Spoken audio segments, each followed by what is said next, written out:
Gracias por estar conectados aquí en Rock and Soul. Muy bonito día. Hoy 16 de agosto. Estamos muy contentos de que esté nuevamente con nosotros. Es el 7º programa de La Mera Vena. Hoy tenemos un tema que a mí me encanta y estoy seguro que usted le va a apasionar a partir de este momento porque traemos una especialidad muy particular. Fíjese bien, vamos a darle la sinopsis de este maravilloso médico y regresando se lo vamos a presentar. ¿Estamos de acuerdo? Ok, comenzamos. En este episodio bajaremos los cierres y subiremos las faldas para explorar un poco más allá. Este médico nos enseñará cómo es que introduce sus manos en la parte más prohibida. Por supuesto, estamos hablando del quirófano. El doctor Luis Fernando Casteltort, urólogo con alta especialidad en cirugía robótica, laparoscópica y endoscópica, cuenta con más de 10 años de experiencia después de su primera especialidad. Él puede tratar desde piedras complejas en riñones hasta extirpar tipos de cáncer de próstata, vejiga y testículos. Atiende tanto a hombres como a mujeres, siempre con un enfoque humano y empático. Es padre de 2 niñas, amante de la música y del deporte, y un apasionado de su trabajo, aunque este sea sumamente absorbente. Hoy hablaremos de anécdotas impactantes, mitos sobre la urología y hasta de los procedimientos más innovadores, incluyendo esos que algunos piden solo por el placer. Prepárate, porque hoy la pipí junto con el Dr. Casteltort son los protagonistas. Bienvenidos. Mi agüita amarilla, ya escuchó usted, Este tema está muy controversial porque además va muchísimo más allá de todo lo que sabemos y creemos sobre la urología. Yo quedé sumamente sorprendido porque este doctor trae muchísima información. Y bueno, antes de presentarlo, quiero que le demos un aplauso aquí en producción, como todos los días, a nuestro protagonista. ¡Bonito día! Luis Fernando, ¿cómo estás? Carlos, muchas gracias por la invitación. Un placer y un honor estar aquí con ustedes. El doctor Casteltort, ¿de dónde es tu apellido? Es un apellido de origen catalán. Qué padre, qué interesante. Oye, yo al principio dije, pues es una combinación de Castillo con Queco. Pero bueno, muy original. Y vamos a arrancar. ¿Te parece? ¿Estás listo? ¿Estás relajado? Estoy totalmente relajado y feliz por estar aquí. Gracias por estar. Ahí te va. Cuéntanos cómo imaginaba la carrera de medicina un niño que iba a ser médico. Hoy en día contestarte eso sería algo complejo, ya que un niño ya con tanta tecnología que tiene, ya no lo pudiera ver tan humano como yo lo vi en su momento. Pero un niño tiene esa bondad de ayudar, esa bondad de servir. Y un niño en la actualidad y anteriormente hace 30 años. 30 años, siempre ha querido ayudar, siempre ha querido poder servir al demás. Qué bien. Oye, ¿y sueles remontarte a veces a aquellos pensamientos de niño cuando soñabas ser médico? Sí, la realidad es de que sí, sin duda es una motivación, es una inspiración. Voltear hacia atrás, ver de dónde empecé, a dónde hemos llegado, y eso se siente bonito. Pues yo creo que también el público, después de que termine este programa, se va a dar cuenta que también va a agradecer que haya estado ese niño soñando con ser médico. Oye, entre la cardiología y la urología, ¿por qué te convenció particularmente la urología? Mira, hiciste tu trabajo perfectamente, Carlos. Yo anteriormente, o toda la carrera de medicina, yo quería ser cardiólogo. A mí me encanta mucho lo clínico también.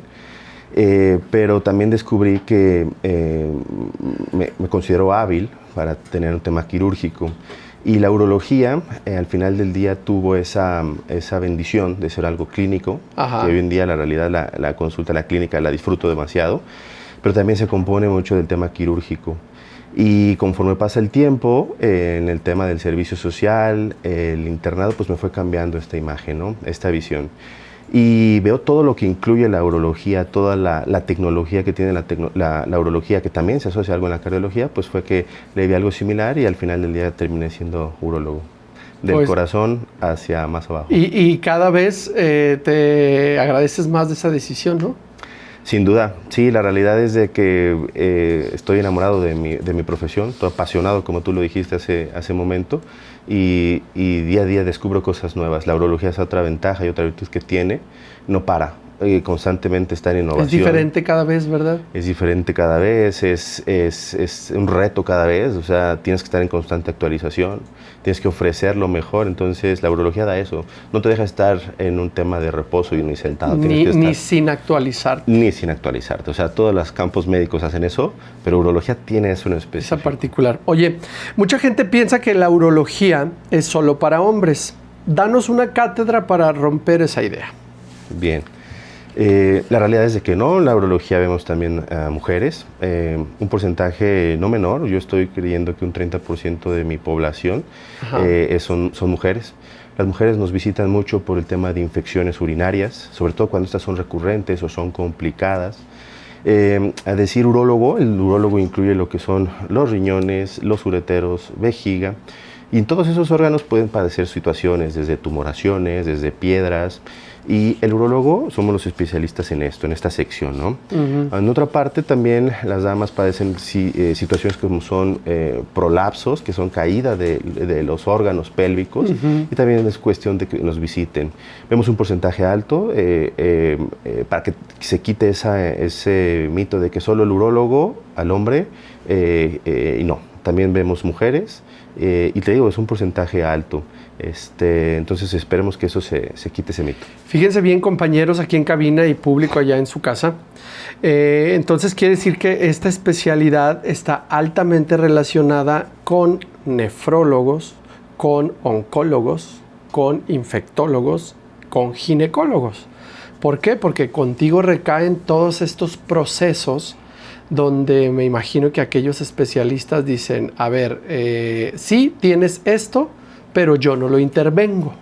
¿Algo así? Claro, sí. Por lo mismo que vemos diferentes órganos y muchas situaciones pueden padecer ahí, tenemos que ir de la mano de un tratamiento integral, dándonos la ayuda con el oncólogo, con el ginecólogo, el nefrólogo. Y muchas veces ahorita que mencionas nefrólogo vemos esa comparativa, ¿no? Estoy enfermo de riñón, voy con el nefrólogo y el urólogo no lo tomamos mucho en cuenta. Y el urólogo nos especializamos más en el tema estructural del riñón. ¿Qué quiere decir esto? La forma del riñón, que por dentro no tenga alguna alteración que pueda afectarla, y el nefrólogo ve más el tema de la función, y, en el sentido de que puede haber ahí una situación. Pero vamos de la mano, súper de la mano, trabajamos juntos. O sea, tú lo corriges y ellos lo tratan. ¿Algo así? Ellos lo pueden tratar de forma médica y también de forma, en ocasiones, ya en sus estadios finales, con temas como de diálisis o terapia de sustitución renal, ¿no? Okay. Nosotros queremos evitar, espero no se escuche mal, pero la visita al nefrólogo. Tenemos que hacer todo lo posible para que ese riñón, esa función urinaria, sea la adecuada y no tengamos que recurrir ahí al tema de la terapia de reemplazo hormonal, que ya es con el nefrólogo. Ya ves, Adrianita, y tú que creías seguramente que era para los caballeros, ¿verdad? Pero qué interesante, fíjate que va mucho más allá la urología de lo que creíamos, y ese era uno de los mitos principalmente que yo quería romper en este programa. Oye, cuéntanos, tú trabajas en la vía privada y en la vía pública. Tú estudiaste en el Centro Médico de Occidente tu especialidad y hoy día también eres miembro de esas filas como urólogo y ahí trabajas los fines de semana. Entre semana trabajas en la vía privada con tu propia marca, tu propio consultorio, ¿cierto? Correctísimo. Ok, bueno. Entonces ahora cuéntanos las características que diferencian a los pacientes de la consulta privada y la consulta pública.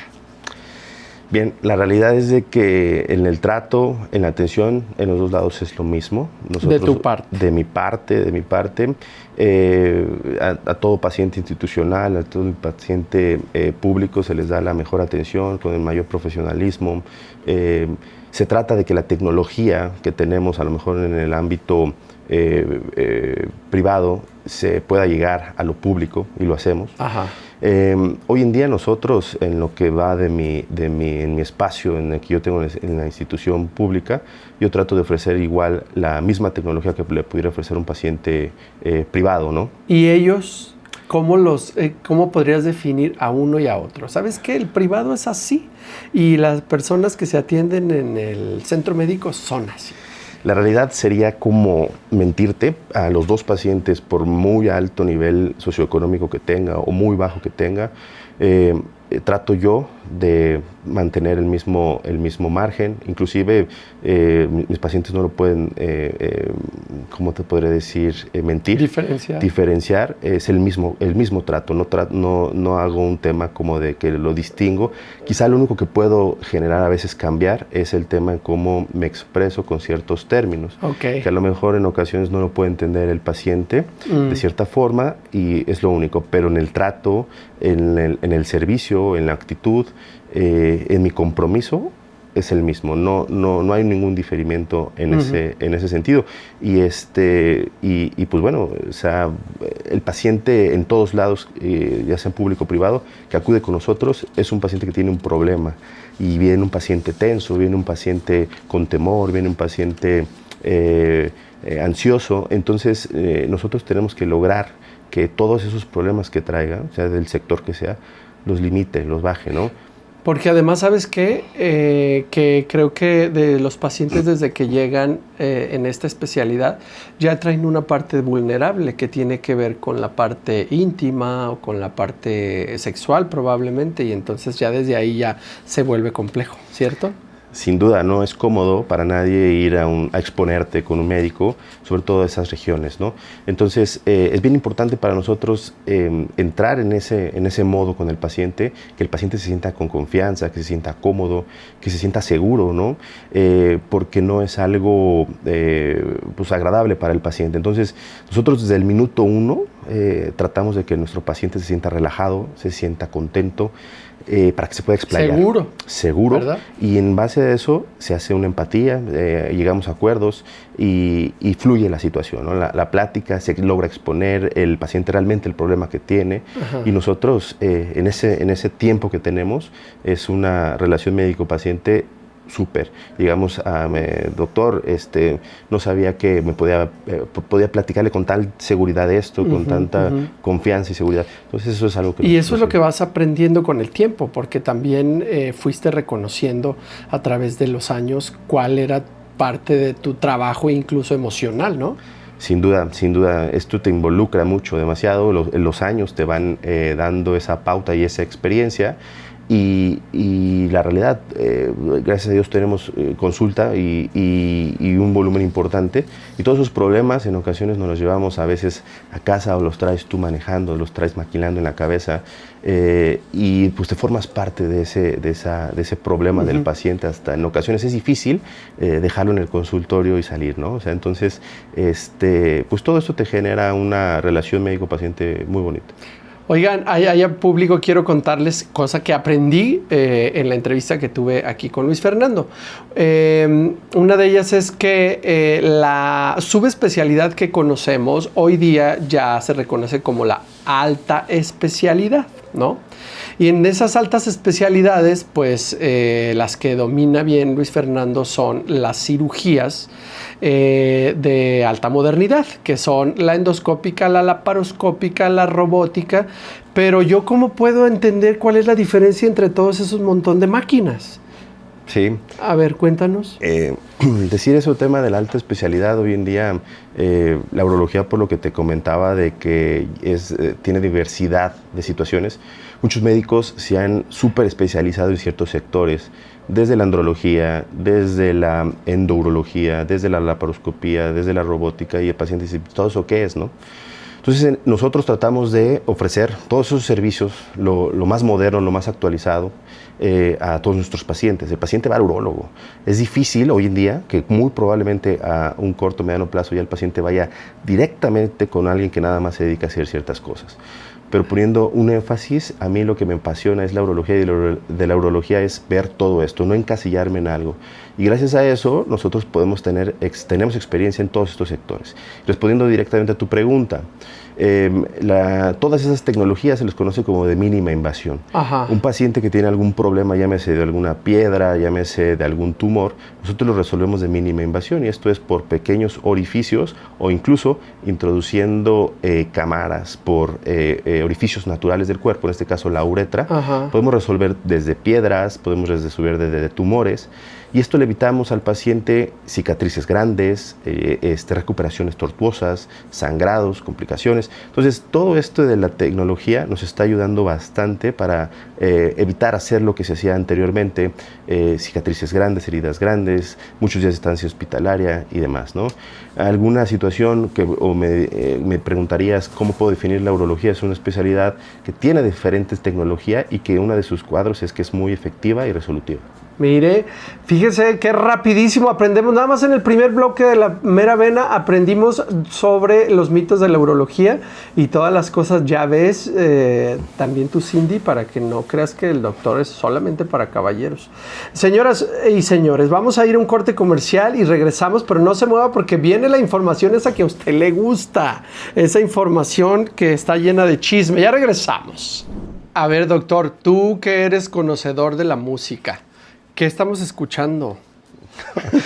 No, bueno, pues esa es una canción de DLD. Ajá. Que se llama Sigo Siendo Yo, y me sorprende estos gustos musicales tan buenos, Carlos, que tienes, ¿eh? Por supuesto, es que aquí investigamos mucho a nuestros invitados y queremos que se sientan muy confortados. Muchas gracias. Oye, canción.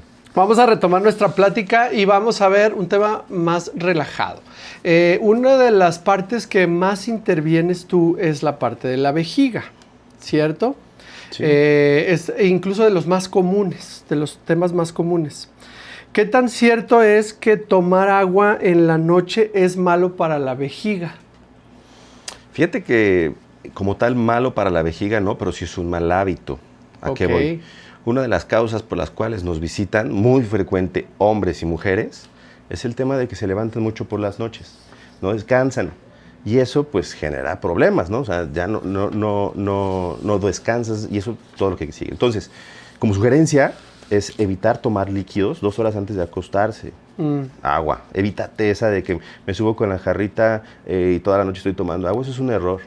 Y en el varón, por ejemplo, ya después de que empieza con el crecimiento prostático y demás, ajá, pues si le asocias malos hábitos más una falta de vaciamiento vesical, o sea, que no se vacía bien la vejiga, sí, pues el paciente no va a dormir. Y me pueden escuchar muchas personas en este momento y lo van a notar. Si se paran más de 2 veces en la noche a hacer pipí, no malo. Es correcto, pues ¿no? Es que tenemos que descansar. Y hay que empezar con buenos hábitos como eso, ¿no? También hay quienes, ¿sabes qué? Mi cafecito en la noche, pues error también, ¿no? Tratar de evitar eso. La cervecita para dormir, el vinito para dormir, no hacerlo de forma rutinaria, sí, ocasional, estoy de acuerdo. Pero que no sea costumbre. Que no sea una costumbre. Y eso se convierte en un mal hábito. Entonces eso sí vale la pena evitarlo. Fíjense bien, les voy a contar un chismesazo.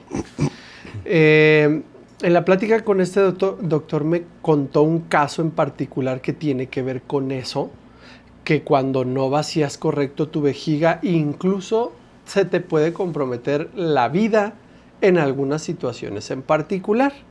Cuéntanos de aquel accidente de una persona que por no orinar antes de viajar tuvo problemas. Fíjate que eso es algo que ahorita que tú me preguntas lo veo mucho en el tema institucional. Ahí veo muchos accidentes, veo cosas, accidentes automovilísticos y demás. Pero ahí te va. Por ejemplo, ¿quién de los que nos escucha después de un evento, de una cena, de una fiesta o demás, dice, ¿sabes qué? Déjame, antes de agarrar el taxi o lo que sea, voy al baño y orino? Ajá. Somos pocos, ¿no? Generalmente sí. no. Entonces la mayoría se va con la vejiga llena y muy probablemente tomó algo, alcohol, refresco, lo que tú quieras. Entonces, por azares del destino, tuvo un accidente y ese accidente genera una compresión, ya sea con el volante o con el mismo cinturón de seguridad, hacen una presión sobre el abdomen inferior y eso genera que la vejiga estalle. Entonces el paciente de un momento a otro pues, empieza a orinar pura sangre y empieza con un dolor abdominal intenso, ¿no? A ese punto pues, ya está en urgencias, ya tiene hay que incluso operarlo de urgencias para reparar esa vejiga. Es algo muy común. ¿Cómo es eso, O sea, a lo mejor el accidente te compromete ciertas partes, ¿no? Ciertas situaciones, pero resulta de que te puede dar un problema mayor el no haber orinado, una cuestión de estallamiento de vejiga, que por el golpe del accidente. Fíjate qué absurdo, pero qué importante saberlo, porque seguramente ya cuando vayas, Adrianita, de fiesta, vas a decir, antes de subirme al carro orino, ¿no? Es un excelente tip y sí vale mucho la pena, tomarlo en cuenta. Muy bien, qué cosas tan padres aprendemos. Oye, una de las intervenciones principales o de los trabajos principales en tus cirugías es la unión de la uretra con la vejiga. ¿Sí? Son de las cosas más complejas que sueles trabajar y que te ponen más atención, que necesitan más tu atención en una cirugía, ¿cierto? Sí, la realidad a lo que me haces énfasis es a una unión entre la uretra y la vejiga, y eso lo hacemos cuando hacemos cirugía por cáncer de próstata, ¿no? Ajá. Es una cirugía compleja y la realidad es que es una cirugía que me apasiona bastante. Y sí puede ser una cirugía en donde tienes que tomar mucho detalle, porque al hacer esa unión puede afectar la vida del paciente para toda la vida. Me refiero, estás uniendo el órgano que almacena la orina y el tubo que saca la pipí. Ajá. Si no los unes bien, por ponerle un ejemplo rápido, puede generarle incontinencia al paciente por mucho tiempo, puede generarle en ocasiones fugas urinarias o demás. O sea, es un momento crítico de esa cirugía. O la erección también se puede comprometer. También se puede comprometer, que ahí influyen otras cuestiones, desde nervios y demás. Pero sí, la cirugía para curar el cáncer de próstata tiene esos riesgos. Hoy en día y con toda la tecnología que tenemos, se limitan, se reducen, pero aún siguen existiendo. Porque estamos hablando de como terminales muy cortas que tienen el riesgo también por parte del médico. Sí, son terminales muy cortas, son muy pequeñas y es un espacio súper pequeño. Y fíjate, aquí incluye donde la tecnología nos ayuda. Si hacemos esto con cirugía robótica, con un robot que unos brazos llegan y nos ayudan a meternos a un hueco en donde no podemos, pues facilita muchísimo más hacer esta unión. Entonces, haciéndolo con robot, con tema laparoscópico, esto puede ayudar y mitigar un poco esos riesgos, como te comentaba, de disfunción sexual o de incontinencia urinaria. Esta es la parte como un poco el área más común que la mayoría de las personas entendemos que trata el urólogo.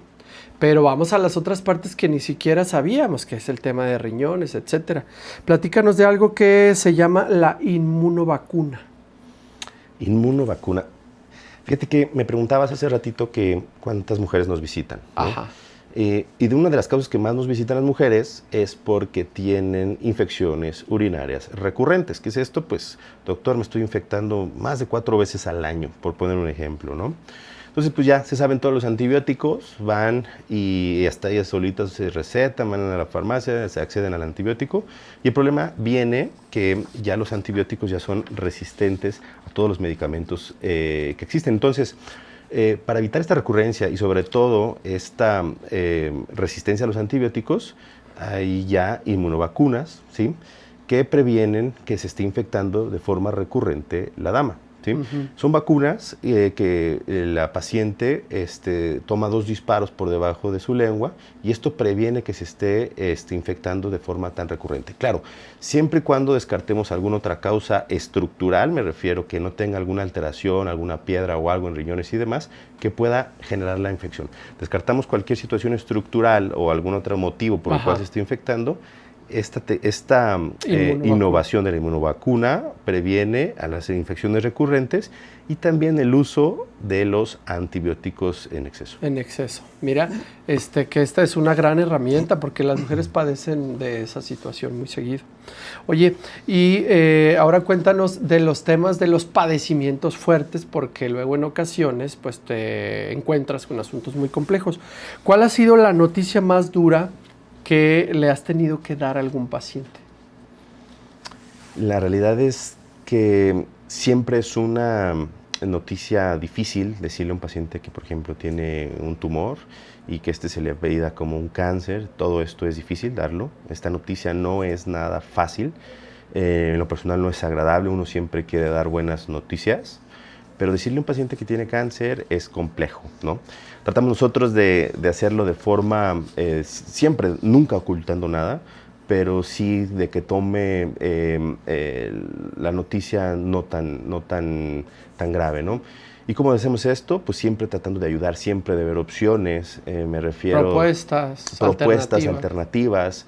Y esa es la realidad, para eso estamos. Nosotros, aunque se diagnostique un tema de estos, pues buscamos siempre incluso quitarlo, incluso curarlo o limitarle el daño y tenerle y ofrecerle una calidad de vida adecuada, ¿no? Pero siempre dar una noticia por un tema oncológico es difícil. Exacto. Mira, el oncológico, claro. Oye, ¿qué tan frecuentes son los casos de disfunción sexual en pareja y cuál es la razón más común? Disfunción sexual en pareja, pues la realidad es algo muy común. Y es muy padre, es muy bonito a lo que yo puedo entender, ver a la pareja que van directamente... Desde ahí ya hay disposición, Sin ¿no? duda, o sea, lo más común es ver al varón que llega solo a la consulta, doctor, tengo, después de que varias preguntas y de que se abrió, doctor, pues tengo un tema de disfunción sexual, no logro tener o mantener una erección y se da tratamiento, ¿no? Pero cuando llega ya el paciente, incluso con la pareja, eso, la realidad, ya tenemos un avance maravilloso. Ajá. ¿Eso en qué sentido? Ya se abrió el paciente con su pareja, ya se puede explayar mejor y ya está el apoyo y demás. Entonces, pues siempre tratamos de hacer el manejo integral, ver que el hombre no tenga una situación estructural, orgánica o algo que le afecte su calidad sexual. Pero a veces, por ejemplo, sobre todo en parejas mayores, en personas maduras, ¿sí? Doctor, pues fíjese que tener actividad sexual me duele, nos comenta la esposa, ¿no? Uh-huh. ¿Cómo que te duele? Sí, doctor, mi pareja ya no quiere porque le duele. Entonces, hay una situación que es muy común en parejas maduras, sobre todo cuando la mujer ya tiene un tema de posmenopausia, que hay una atrofia vaginal. ¿Qué es esto? Hay una resequedad a nivel de la vagina y eso, cuando hay alguna penetración, alguna situación de este tipo, genera dolor, incomodidad en la mujer y por consiguiente en la pareja pues hay cierto tipo de dificultad en la erección, rechazo y demás, pero esto es algo en realidad muy común. Eso me llamó mucho la atención porque a veces la disfunción sexual entre pareja no tiene que ver tanto con la parte emocional, sino con la parte física. No lo estás disfrutando y el cuerpo deja de reaccionar, obviamente, con el tiempo, y luego dices, es que algo le pasa a mi pareja, ya no le gusto, etcétera, pero hay una parte de disfunción, para que vea qué importante es eso. Es momento de ir a nuestro segundo corte comercial, pero no se mueva porque cada vez se pone esto más bueno. Gracias, doctor Casteltort. Un placer. Vamos a un corte. Estamos de regreso y le recordamos que este programa también tiene formato de podcast. Entonces, a partir del día martes, usted ya puede disfrutar en las plataformas este programa completo para que conozca al doctor Casteltort de manera física y pues busque todo lo que ocurre en las redes sociales a partir del martes. ¿Qué acabamos de escuchar, doctor?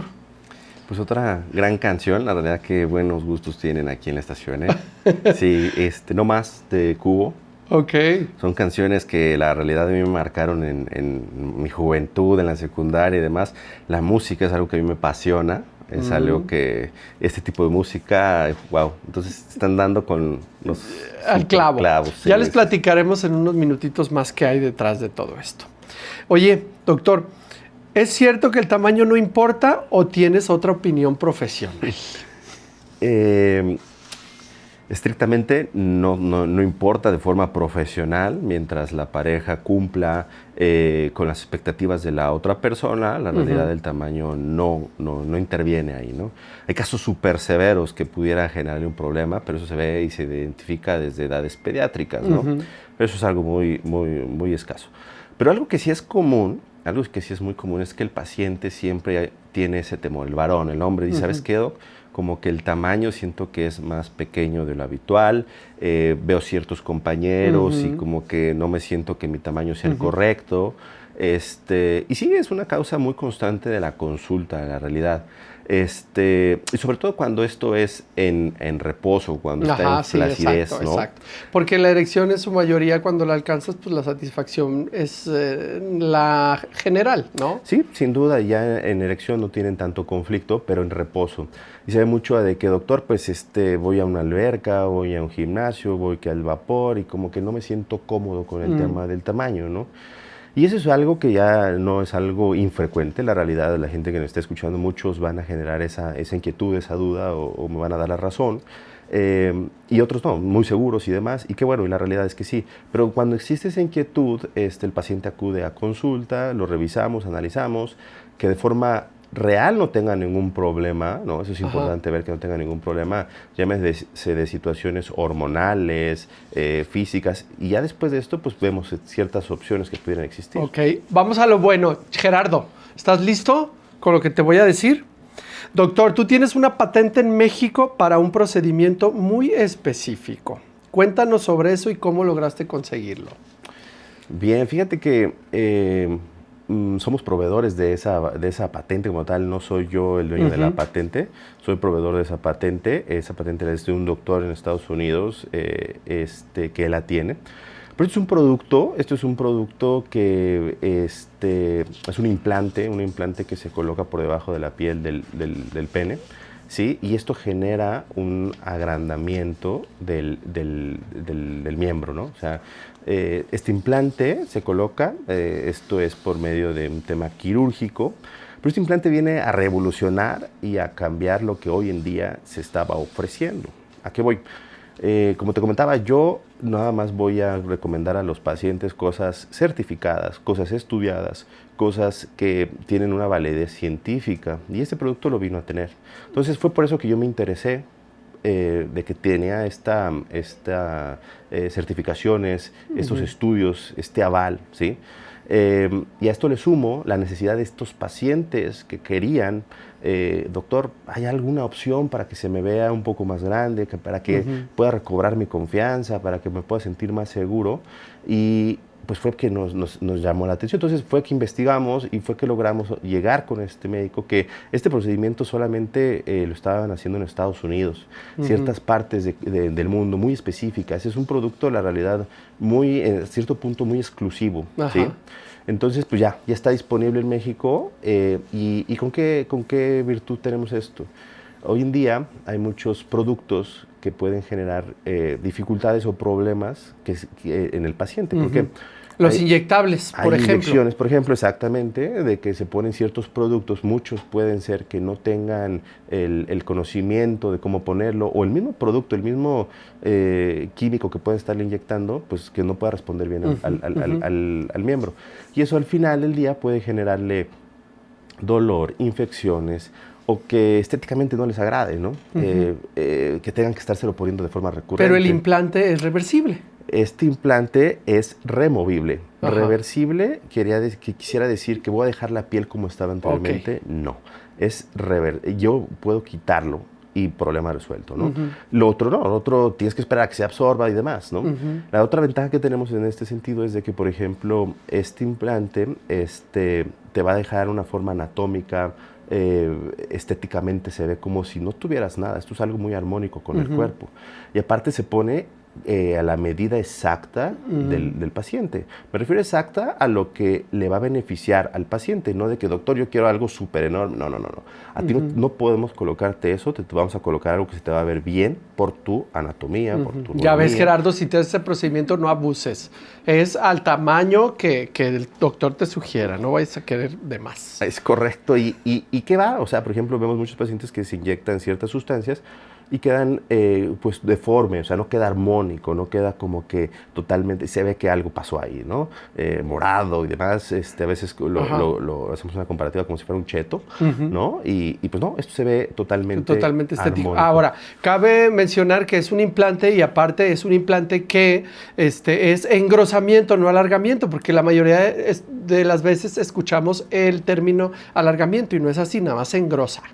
Es correcto, o sea, y ahí van puntos, o sea, mucha gente dice, no, alargarlo. Existen procedimientos que pueden generar un alargamiento, pero la realidad es de que es poco el resultado en ese sentido. Entonces hay que ser sinceros, esto lo que veamos es un engrosamiento y que en flacidez sí logra verse un tema de alargamiento, ¿de acuerdo? ¿Y cuánto tenemos que juntar para hacer aquí entre nosotros una vaquita? Y así te toca el número 1 y te toca el número 2, ¿cuánto? como te comentaba, yo soy ya de proveedor de esta empresa, y aquí en México ya con todo, colocarlo y demás, el costo es de $10,500. 10,500, 200,000 pesitos, eso los conseguimos rápido. Ande pues ahí está la alternativa y de lo más moderno que hay, obviamente el doctor Casteltor, de los pocos que hacen en este país este procedimiento. Oye, vamos a hablar de otros temas, doctor. Cuéntanos la historia del joven con tumor testicular que iba acompañado de su padre. Fíjate que de las historias que me han marcado mucho en la vida, y más porque en eso influye que es el tema padre-hijo, fue esa. En consulta vemos muchos casos y como te comentaba, siempre nos llevamos algo a casa, ¿no? No podemos cerrar el consultorio y los problemas se quedaron ahí, no los llevamos. Y uno que me marcó bastante, que tuve mucho tiempo en la mente, era de un joven, 15, 16 años, y el joven entra a consulta ya con cierta dificultad para caminar, o sea, algún problema traerá y demás, ¿no? Y acompañado de su papá casi desde la puerta, regañándolo, mira, apúrate, fíjate, o sea, con cierta tensión que ya se sentía desde ese momento, ¿no? Pues tratamos de relajarlo, darle confianza al joven, que él era el paciente, entonces mi paciente en ese momento era él. Y con la autoridad del papá y muy constante y viéndolo, regañándolo, y pues ¿qué sucede? No, pues doctor, pues que no sé qué le pasó, que dice que le duele. Oye, pues vamos a revisarlo, ¿no? Y con la autorización del papá, pues revisamos al paciente y el paciente tenía una